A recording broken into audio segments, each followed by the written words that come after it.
Hi folks, I'm delighted to be back again today to talk about NX Release.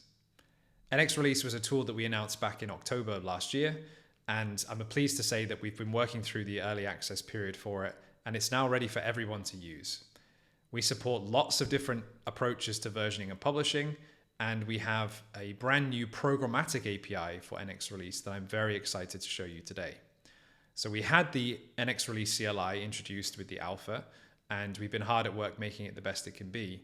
But we realized that the true power would come in unlocking the heavy lifting from NX on our side, combined with any custom requirements you might have on your side. The best way to achieve that is therefore through scripting. And so that's where our Programmatic API can come in.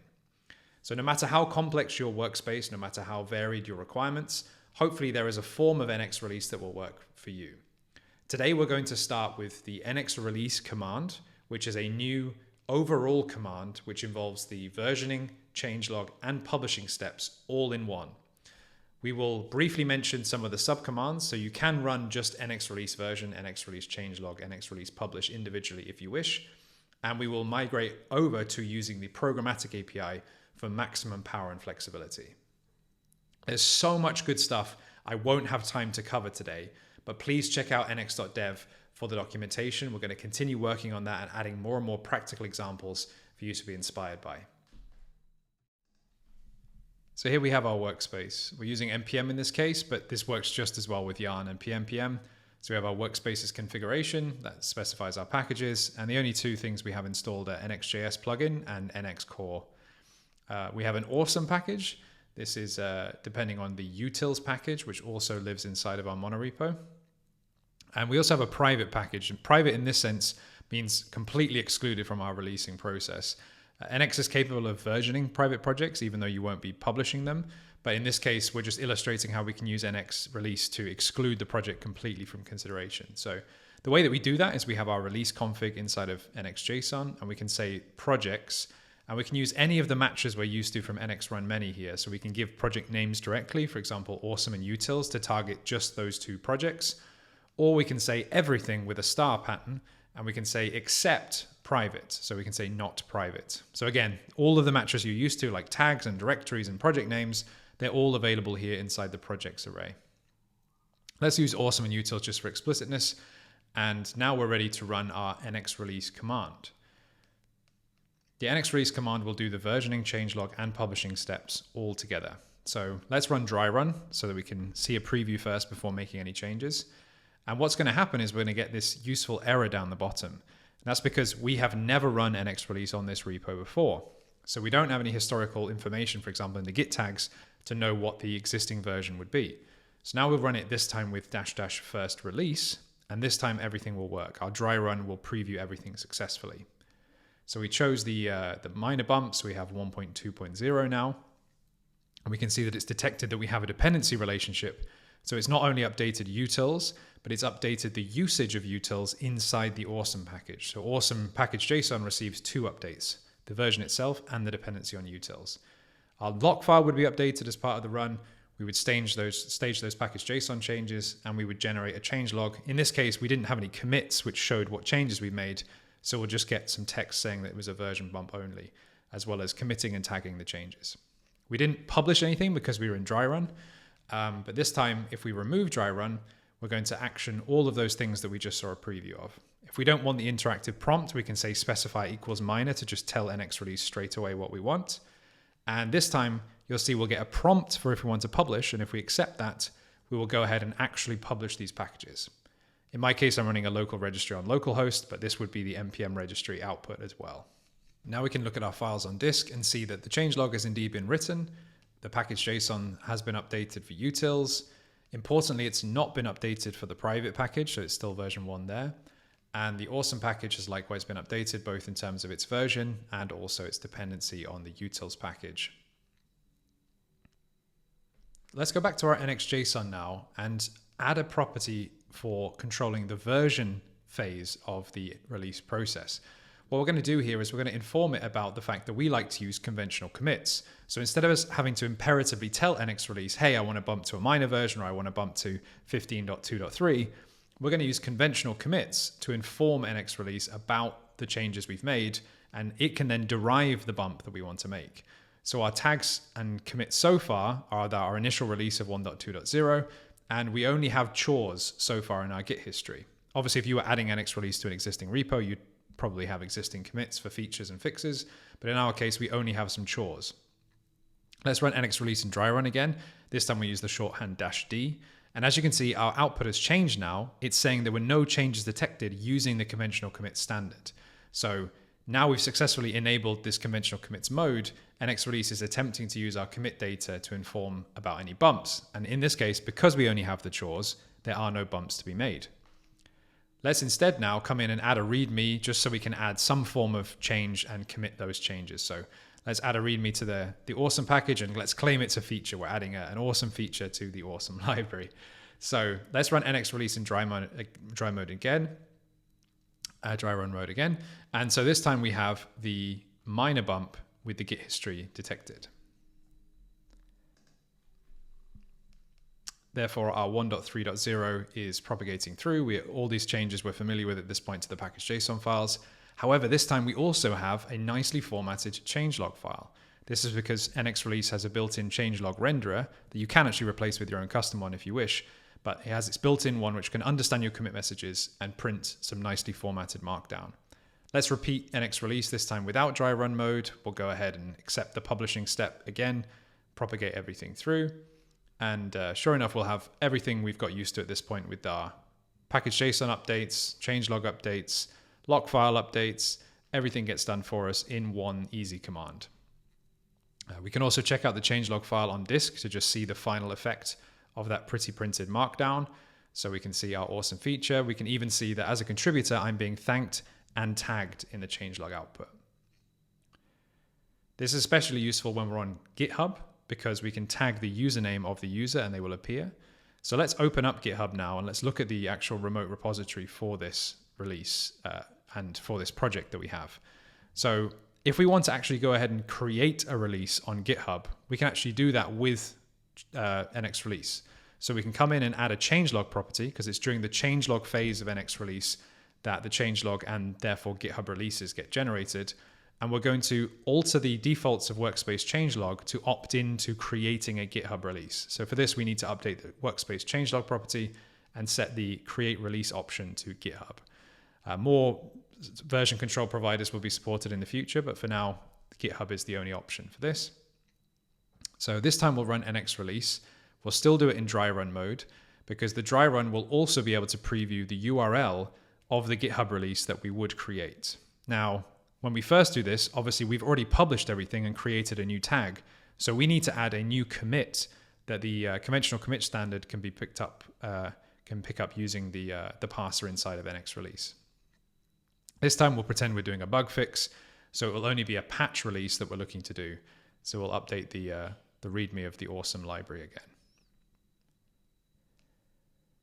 Running NX release in dry run mode gives us our expected patch release and gives us our formatted changelog, but we can also see that we're now previewing a GitHub release in addition to the changelog file on disk. So we will get the URL that would be generated for us. If we refresh GitHub, we can see nothing has been created because we are indeed in dry run mode, and we will be getting the content of the markdown on GitHub as well when we run NX release in non-dry run mode. Let's go ahead and do that. We can get rid of the prompt, by the way, for the publishing step if we proactively pass skip publish. So we've done that here. And you can see at the bottom, skipped publishing packages has been applied. So we can, if we know we don't want to publish, we can pass that proactively. Now we've bumped our patch release. And if we refresh GitHub, there we have our GitHub release ready for us. It's been created using an appropriate tag. It's the patch that we're expecting from our bug fix. And here's the tagging that I mentioned of our username. So now I can see myself has been tagged as a contributor. This is nice for building up a sense of gratitude for your users if they're providing fixes for you.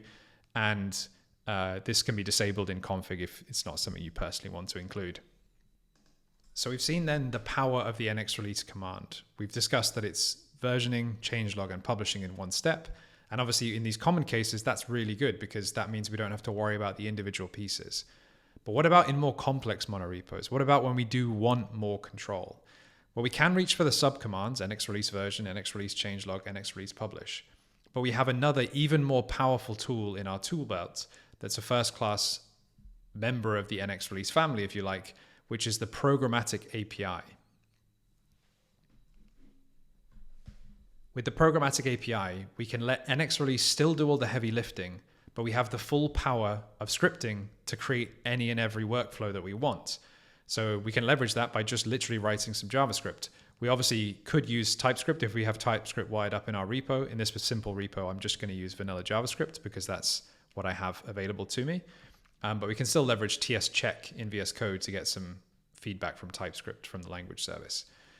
So if we want to use NX Release's first-class programmatic API, we can require it in from nx/release.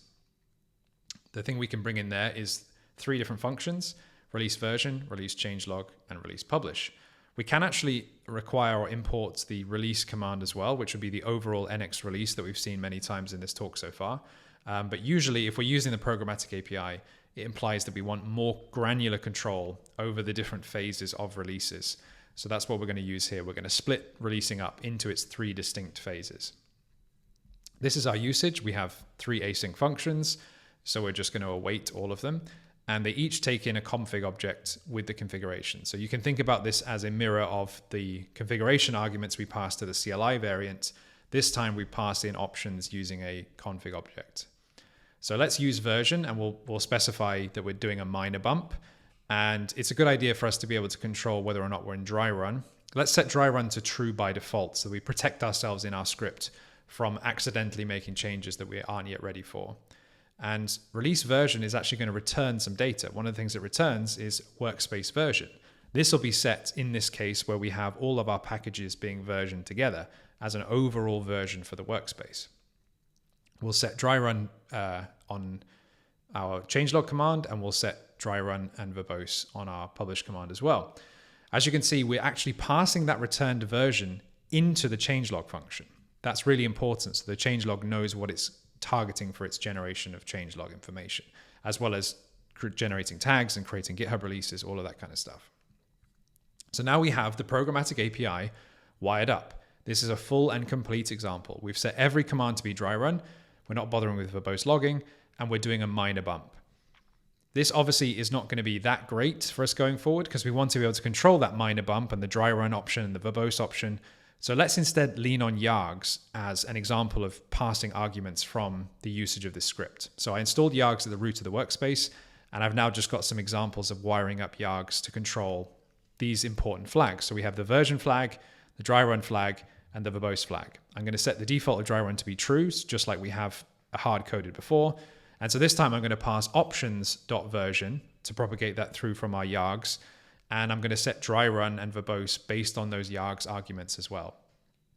The great thing about this is now we're letting yargs do the hard work of passing the CLI arguments. We could obviously write that logic in another framework, or we could write it by hand on process args, and we could add that code ourselves. Yargs is completely optional. It's not tied to NX release in any way. But personally, I find it quite a useful tool for this. So now we have our options wired up, and now we can use this script and pass arguments to it. So we'd invoke it with node release.js, and we're going to invoke node release.js with a version argument so that we can make the appropriate bump. So this time we're going to say patch and just make sure that everything is working. And as you can see, the output is exactly as we had before when we were using the CLI. We've got patch filtering through. We have our bump of 1.3.1 to 1.3.2. We had our changelog. Because there was no commit involved, there's nothing to generate. So we get that standard message, which is also customizable in config, exactly what it will print when you have no changes for the changelog. And that's shown end to end that we're now working. What about when we remove the specifier for version? What happens then? What happens when we want to lean on our conventional commits? Well, we're going to get this error in the programmatic API because we're not passing through any version data to the changelog command. In order for the changelog command to understand how exactly to generate the changes, it needs all of the information from the version execution being plugged into it. So the other thing that the release version function returns is a project's version data map. This is a map of the different projects in your workspace, and the old versions they had and the new versions they received, as well as the dependent projects, the relationships between your different projects in the workspace. So now let's plug that into the release changelog function as well. And now it will have everything it needs in order to run the full end-to-end process, including the conventional commits information. So now when we run this again, we will see that we've attempted to use conventional commits. So just like we saw before, and because we've applied no commits, there are no changes needed right now. So now we've restored things back with our much more custom in control mode with this script. We've got it right back to where we were with the NX release command, where we didn't have as much control. Now we can take this as far as we want. So let's add an example commit. So we'll add another example feature into our library.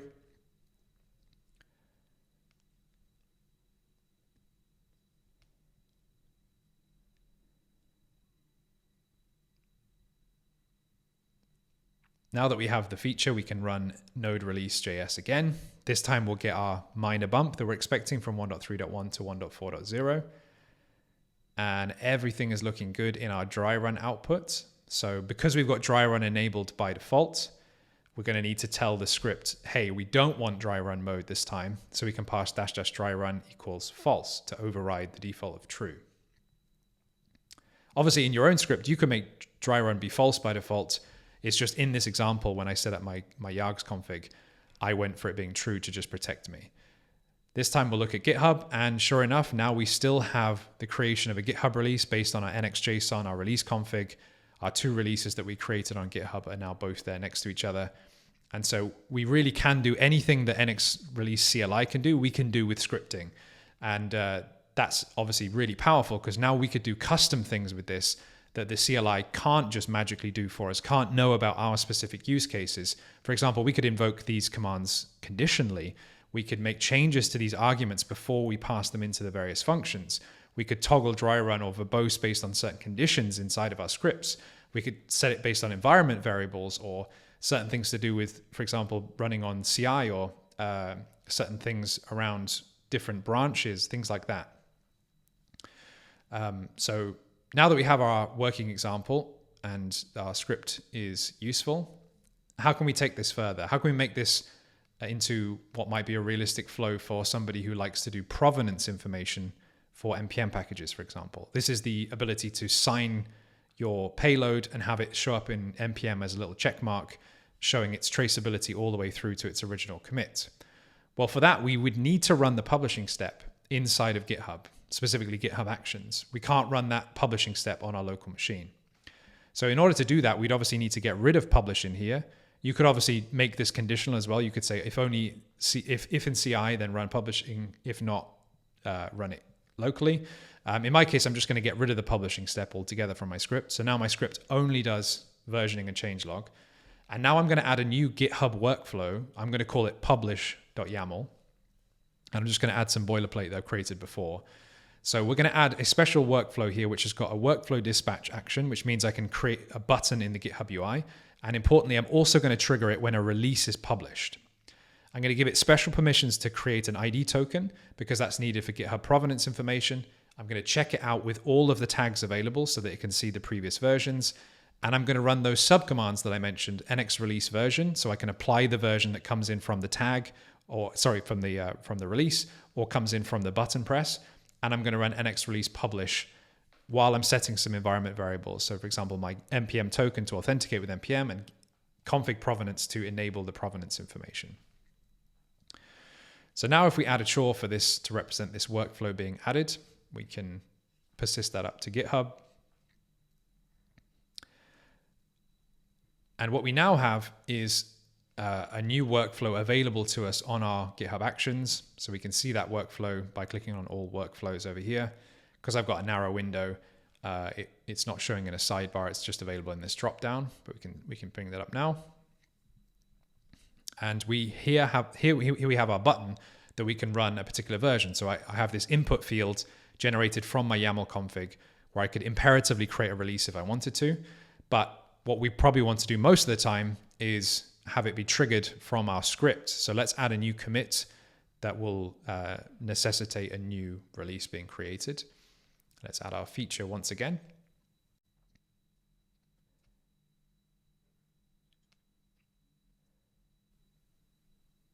Now let's run our node release script once more. We won't run it in dry run mode. We'll actually create the GitHub release.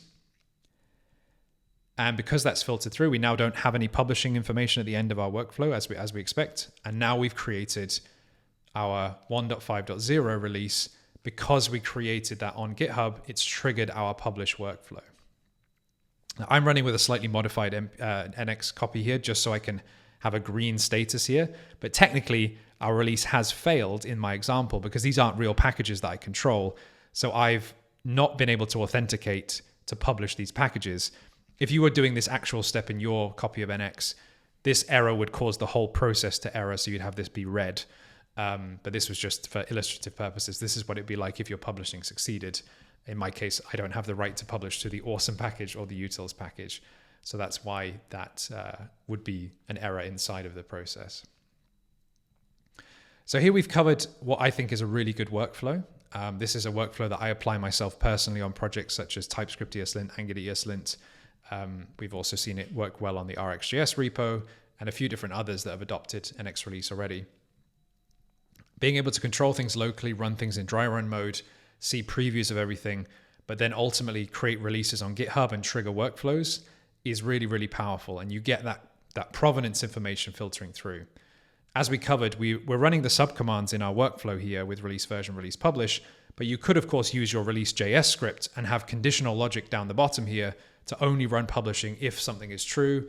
And again, this balance of the programmatic API and the CLI that you have available to you should give you the ability to set really powerful workflows that match your needs for your monorepo. Everything is often slightly custom, particularly in the enterprise. And so this hopefully will give you a great tool set to be able to work towards your requirements.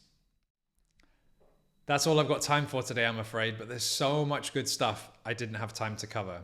We support fully independent releases. So today, all my examples covered the case where the monorepo moves in lockstep. We really like this approach at NX. We find it just helps with the mental model of the workspace, the simplicity of knowing that these packages go together. They therefore have a matching version. But not everyone wants to version in that way. Not everyone has monorepos made up of packages that are strictly related. So in NX release, we fully support independent packages. And again, check out the documentation to learn how to do that. We also support non-JavaScript publishing. NX release doesn't actually have any specific knowledge of JavaScript or the NPM ecosystem or anything like that. I've shown off before a prototype that we have of Rust publishing, but there's no reason why any ecosystem can't implement versioning and publishing using NX release. The way that you power that is through a plugin, just like everything else in NX. And we provide the NXJS plugin to provide the JavaScript and NPM material, but the community could provide other plugins for other ecosystems and languages, and the existing plugins for Rust and .NET and things like that, I'm sure will implement the necessary generators and executors for NX release in the near term. So again, super excited by what we've covered today, super excited about what we didn't have a chance to cover, and I look forward to learning about your experiences with NX release and seeing you on GitHub to find out how we can make things even better in the future. Thanks, everyone.